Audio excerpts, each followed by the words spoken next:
चौथी सदी हिजरी में मंसूर नामी एक शख्स अंदलस का हुक्मरान गुजरा है। उसने किसी जुर्म में एक आदमी को गिरफ्तार कर लिया। मुजरम की वालदा ने बेटे की रहाई के लिए रहम की अपील की, जिससे मंसूर मजीद बिगड़ गया और कलम हाथ में लेकर लिखना चाहा कि उसे फांसी दी जाए, लेकिन लिखा कि उसे रहा किया जाए। वजीर ने वो रुक्का लेकर उसकी रहाई का हुक्म जारी किया।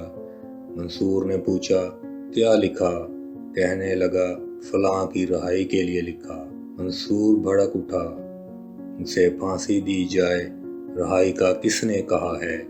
वज़ूर मौसूफ ने उसको पर्ची थमा दी जिस पर उसे रहा किया जाए लिखा था। कहने लगा, ये गलती से लिख दिया है, उसको फांसी दी जाए।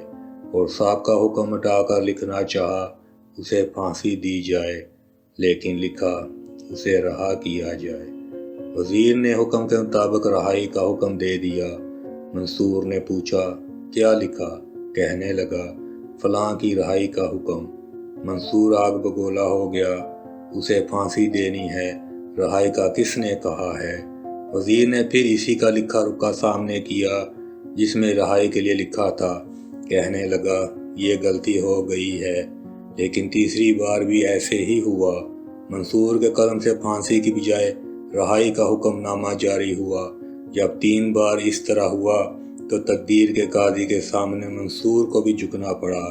कहने लगा, उसे मेरे ना चाहने के बावजूद भी रहा कर दिया जाए। अल्लाह जिसको रहा करना चाहे, मैं उसे नहीं रोक सकता। सच कहते हैं, जिसे अल्लाह रखे उसे कौन फना कर सकता है।